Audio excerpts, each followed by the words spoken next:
So the last one was I caught him with a left hook around about 40 seconds in, quite early on, and I could see he was hurt. He backed up against the ropes, he put his hand up, he spat his gum shield out.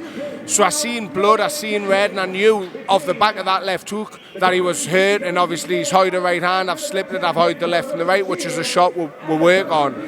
As going forward, you know, we've been working on similar shots. We've been working on making that ring as small as possible. I'm 6'7", 17 and a bit stone. You know, I'm an intimidating character, and it's about making sure they feel intimidated. Tight people around us who will carry us forward, and you know, if I get knocked down, they'll pick us up 10 times over, and that's what's important. I train a lot with Savannah, and like genuinely, Savannah is unbelievable.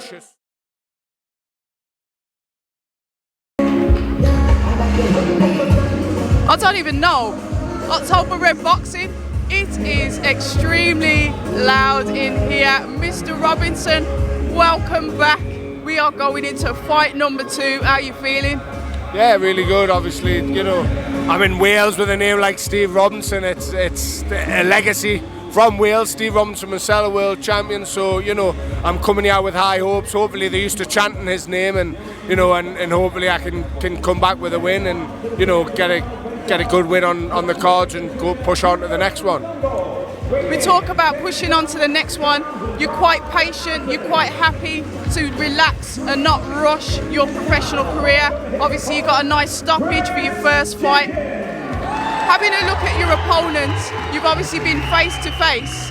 How do you feel that fight's going to go? What did you pick up from him?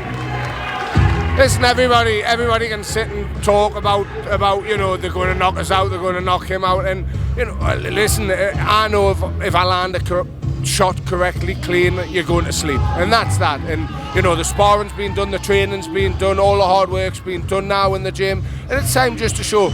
If the knockout comes early, if it doesn't, if I have to go the distance, I have to go the distance. People who have watched us will expect a knockout, but you know, sometimes you come across people who, you know, they keep coming forward no matter what you hit them with, but I'm ready for whatever happens. Have you actually studied your opponent? Do you know a little bit about what he's about? So, in other words, have you prepared for this based on his performances? Because obviously I think he's going into his second fight as well. I think he suffered a loss by points last time. What do you know about him? To be honest, I've never been one to watch my opponents. My manager and my coach do, and then work on a game plan with after they've watched it. Mark, you know, one of my coaches, he was an unbelievable boxer. You know, he fought with Freddie, he boxed over in LA with Freddie Roach. He was Manny Pacquiao's chief sparring partner, so I'm in good hands with him. He goes away and he watches things, and then we'll work on a game plan, and he'll tell us what I need to do sparring, and we'll work on things off the back of him watching. But me personally, I don't like to watch. I don't, you know, I've got my style, I've got my game plan, and as I say, I'll go in there and do what we've been working on. I know you can't give away too many tactics, I'm not expecting you to do that, but when you say that you've been working on stuff based on your first performance, then looking back at that, what was your feedback now that you've had obviously a few months to say, okay, because you know, last time I spoke to you, you just had the bout, the adrenaline's high, you got through your fight. So looking back on that, what have you done to possibly improve and get better for fights moving forward? So the last one was I caught him with a left hook around about 40 seconds in, quite early on, and I could see he was hurt. He backed up against the ropes, he put his hand up, he spat his gum shield out. So I seen blood, I seen red, and I knew off the back of that left hook that he was hurt, and obviously he's hied the right hand, I've slipped it, I've hied the left and the right, which is a shot we'll work on. As going forward, you know, we've been working on similar shots, we've been working on making that ring as small as possible. I'm 6'7", 17 and a bit stone, you know, I'm an intimidating character, and it's about making sure they feel intimidated, making that room and that ring feel as small as possible, shut them down, stop them doing their work, and just, you know, work on what I'm good at and go forward from there. And I do stand corrected actually, because this is now your 6th fight, because you had it's your 5th, right? Because you had 4 before, no, you had 3 before you signed with Boxxer. The last one was the 4th, and this is number 5. So You've come from the small hall scene, coming onto the big stage, you know, Sky Sports boxer. Has that put any additional pressure on you to make sure your performance is up to par? Because everyone does watch Sky Sports boxing. I'm quite fortunate that I've never really, I've never suffered with nerves, I've never suffered with pressure. All I can do is my best, and that's what I've always wanted. I never expected to be where I am today.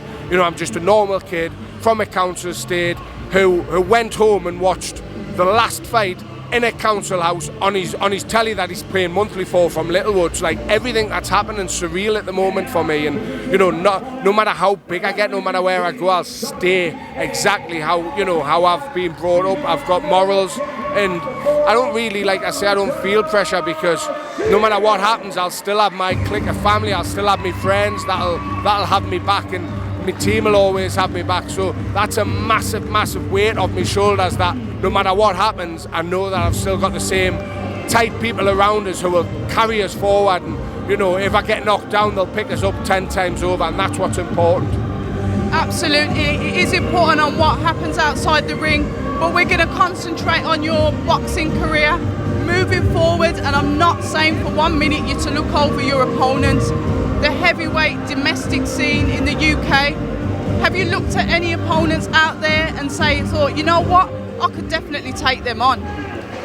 It's funny because obviously boxing, as much as it's a sport, it's a business, and unfortunately it's got nothing to do with me on who my opponents are. I could sit here and start calling people out. I could sit here and say, I want Babbage, I want him, I want Wardley, but I know I'm not going to get them yet. I know Sky aren't going to give me them. I know Mark, my manager, isn't going to give us them. Boxer's not going to give us them. So for me, I respect every single person who steps through them ropes. And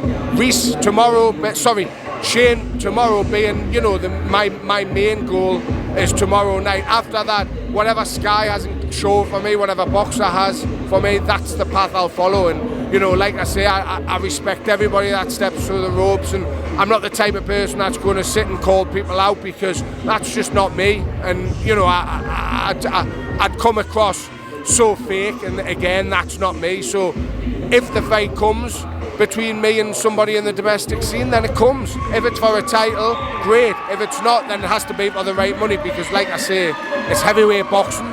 It's not a long sport to be in, and it's a business. Yeah, absolutely. God, I just got distracted by Claressa Shields jumping on stage there. You're on a good card, a really good card. I'm going to push your thoughts, and I'm not going to ask you to predict what's going to happen, because like you said, you've worked on your stuff. You're planning to cut the ring off, make it small, and work your opponent. If a knockout comes, it comes. If you outbox him, you outbox him. So I want your predictions then. In fact, because we've got Claressa on stage now, what's your predictions for that? I think obviously Claressa's been out for a while, but she's a phenomenal boxer. We're seeing what she's done in the amateurs. We're seeing what she's done when she's transitioned over to pros. She's an unbelievable fighter. She's got her head switched on as well. She's still just a baby in female sport. She's doing females proud in boxing, and that's what's good to see, because over the last 2 years, female boxing has just exceeded massively. With Katie Taylor and Natasha, and obviously we've just signed. We've got Georgia O'Connor from our gym, who's an ex-GB girl, and then they've just obviously signed Dubois Caroline. So female boxing's on the rise, and Claressa Shields and obviously Savannah Marshall are unbelievable advocates for the sport, and it's great for females to see people like this who think, who maybe never thought they wanted to step into a gym. Now they might look at them and go, well, actually, I do want to step into a gym. I do want to be a boxer. What's not normal about a female doing boxing? And like I say, they're an advocate for the sport, and hopefully, she pushes people forward. But I think she's going to be too good for this girl. But listen, the girl's got a good record, but how good were the opponents that she's fought? Claressa's, fought the same people, and I think Claressa's going to stop her, and I think it's going to finish in the 4th or 5th. I like that. So if that happens, then obviously Claressa is going to fight Savannah. That is a fight that the UK wants. We want to see that fight. There's a nice bit of grudge between them that's been going on for a long time. We've seen the backwards and forwards on Twitter. I want, if you can, and I know I'm putting you on the spot here, but can I have an unbiased opinion of what you think of that bout? I train a lot with Savannah, and like genuinely, Savannah is unbelievable. She's so relaxed. I haven't seen enough of Claressa to comment about Claressa on the back of sparring, and obviously she's a good fighter, but Savannah is just so relaxed. She uses her levers phenomenally well. You know, she only spars males, and she's just, you know, she's just, for me, I think Savannah's an unbelievable, and again, sorry, she's an advocate of the sport, and you know, she's doing the Northeast proud, she's doing female boxing proud, and I think it's a fight that we want to see up in Newcastle, ideally at St James's Park, and ideally I'll be on it, but you know, I think it'll be a great fight for them both. Like Claressa said yesterday, you know, people keep talking about she lost to Savannah. She had 74 amateur fights, she lost to Savannah on her 24th. So can you come and can you judge Claressa off the back of that and say, well, Savannah, no, it was 50 fights, you know, previous later. So in it's amateur boxing, you know, it's a corrupt sport anyway. But you know, I would like to see obviously Savannah and Claressa fight, and for me, of course, I'm going to pick Savannah because she's, you know, she's one of the teammates. She's from the Northeast. So, but I do genuinely think Savannah will beat her. Okay, we appreciate that, and I know it's a difficult question to ask because they are both very good boxers. But what I wanted to ask as well, we've got obviously the main card, Eubank Williams, a genuine bit of spite between them two. How do you see that fight going? You know what? It's a fantastic, you know, rivalry that's going on, and it's probably it's going to be one of the best fights we've seen in a long time. And Williams hit the nail on the head yesterday with, if you're so confident that you're going to beat me, why is there a rematch clause? Why have you asked for a rematch clause? And when you were listening, I thought, yeah, you know, it's fair play if you think. But for me, Williams is a tough guy. He'll sit on your chest. He can take a shot, he can give a shot, and I think he will bring it to him, especially with a home crowd there behind him.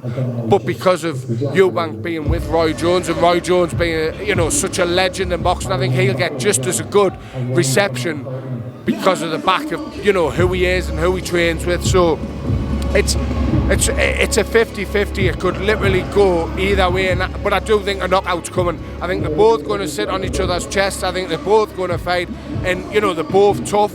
They both haven't been knocked out, and I do see a knockout coming because I think the crowd and the expectancy is going to get the better to the point where they do just go toe to toe, and I can see a middle sort of 6, 7, 8 round knockout for either or. I like that. Well, that was an interesting breakdown.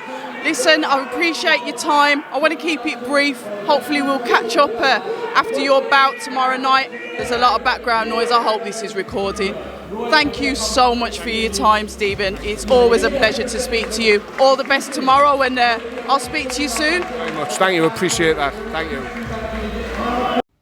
Hi, and thank you for watching October Red Boxing. Like, subscribe, and tap the bell for notifications. You can also find us on Instagram at October Red Boxing and on Twitter, October Red UK. And remember, at October Red, we stay ready.